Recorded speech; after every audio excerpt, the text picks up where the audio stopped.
Hello everyone, my name is Zachary. And I'm Drew, and today we're reviewing Five Nights at Freddy's 2. And Five Nights at Freddy's 2 is of course the sequel to the first film, which takes place approximately a year after the first film's events.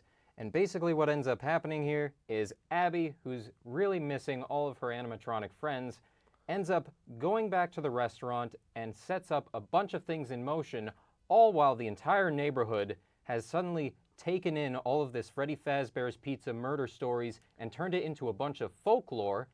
Meanwhile, all of a sudden, Abby now has to deal with the repercussions of letting go, or not letting go, rather, letting loose the first victim of William Afton, who is now out to get revenge on every single adult in town. When you say it like that, it sounds really stupid, but I gotta be honest with you.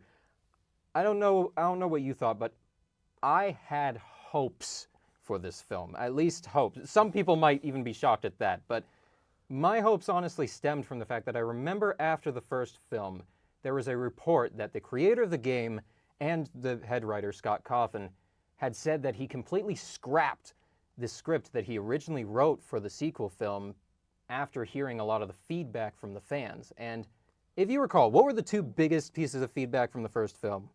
Probably that it wasn't that scary. That was one. And I'm blanking on the second. What was the second one? The second one, the plot was too predictable. Very simplistic plot, Yeah, which it was. But those were the two ones where critics and fans alike, they were both saying it.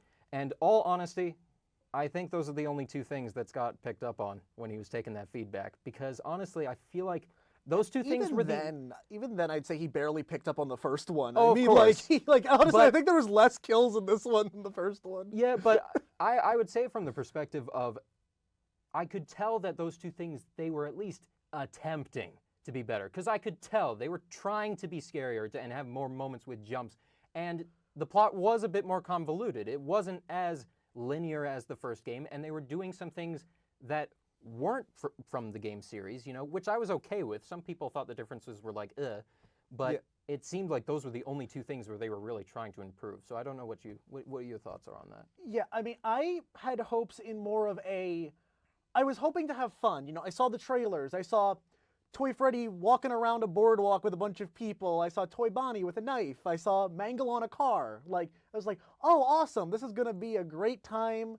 And then it's just like, they're all just kind of walking around really slowly, making large metallic stomps, yet still sneaking up on people. Mm-hmm. And despite all of that, they managed to kill, like, Wayne Knight in a group of ghost hunters. Yeah. That's basically what they accomplished. And now, to be fair, the set design and animatronic design, like the first one, was still pretty good. Oh, of course. I mean, like, they nailed it. Yeah, and I mean, I believe that these films, both of these Five Nights at Freddy's films have been the most expensive films that Blumhouse has produced. Albeit, you know, there, yeah. That's only like a budget of like 30 million, I believe. Yeah. But you know, it's really only the technical things that you could argue are okay, like, you know, cinematography and stuff like that. But when it came to the story, and when it came to the story and the acting, there were just a lot of things that were off about it. In particular, I think the writing was the biggest problem, if you ask me. Definitely. Because, I mean, let's be real. Like, so much of the dialogue was even worse than the first. I thought the first one had some problems in terms of how the dialogue was paced and all that, but this one was just blatantly bad. There was so much hand-holding dialogue and so much thought-speaking dialogue, which if you're a screenwriter, those are the two biggest cardinal sins that you cannot do. I remember, like, I think the best comparison I can give is my first movie, my theater experience was like, people were like laughing and cheering when MatPat showed up, when that one character got bit in half, like Corey in the taxi. Was that the bite of 87? Exactly, literally that exact thing happened. Yes. Second movie, dead silent. The only time, I'm not kidding, anybody reacted was like right at the end when Mike tells Vanessa, like, don't go anywhere near us again. Like, because, like, it felt so out of nowhere, like the movie was suddenly going like 1,000,000 miles per hour. Like, yeah. That entire third act was just a messy race to the finish nightmare. Yeah. Where, like, suddenly Michael Afton is here It's like, Yeah. yeah, hey, I know I'm supposed to be your character, Mike Schmidt, but I'm a different character now. And I know some people are fine with that. And here's the thing, I'm not a purist when it comes to the lore at all, but I just think that is so stupid. Why make Mike two different characters? I have no idea. But again, like some of those differences I was okay with. Like even the way they depicted the puppet, because it was very different and very strange, but I was okay with it. Oh, I the didn't have puppet any was the best problem. part. But literally the entire film, it wasn't even just the end for me. There was throughout the entire film, there was so much dialogue where I was like, you are not selling the realism of this moment, you know? Yeah. Like you are forgetting the fact that these people still know that there is imminent danger and yet no one's reacting. Like how does Abby take Toy Chica to her robotics competition and all the adults just act impressed and none of them are like, why does this child have a giant robot with her? I mean, here's the thing, that's the level of suspension of disbelief I'm fine with. Honestly, what annoyed me more was that the teacher was still unimpressed. Yeah, I mean, even though Wayne Knight was the funniest character in that movie. yeah, and you know, his character was written, I think, nothing against Wayne Knight. His performance was okay. I think his character was just written kind of weird. Oh, yeah. And, I mean, Vanessa, I think in the first film, Vanessa wasn't written the greatest, honestly. But then in this film, it was even worse, honestly. And in addition to that, and I don't know if it's just because of the writing or if it's just because he didn't care, I felt like Josh Hutcherson's performance was also worse in this film, if you ask me.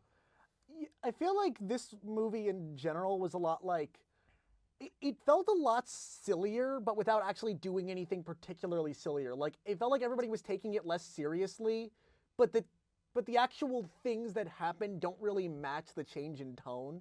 Like, the guy who plays Michael Afton is hamming it up with his creepy evil smile.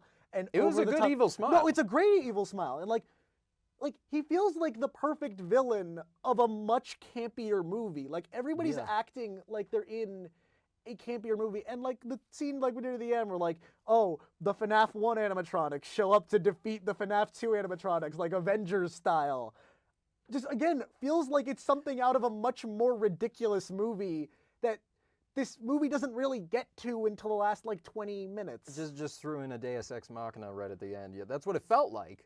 Because, I mean, in addition to the toy animatronics, also with the regular animatronics, it's just like, how is it that all these animatronics are slowly walking through these neighborhoods and not one person is ever looking out their windows or driving down a street and sees them and is like, what the heck is going on, you know? For me, it was always like, I always hate this in horror movies, the forced jump scares, when basically everything is super loud or characters are established to be super loud, but then the second they need to sneak up on somebody, suddenly they are silent as a mouse. Yeah. Like, the animatronics like walk with a giant metal clanking every time they step their feet.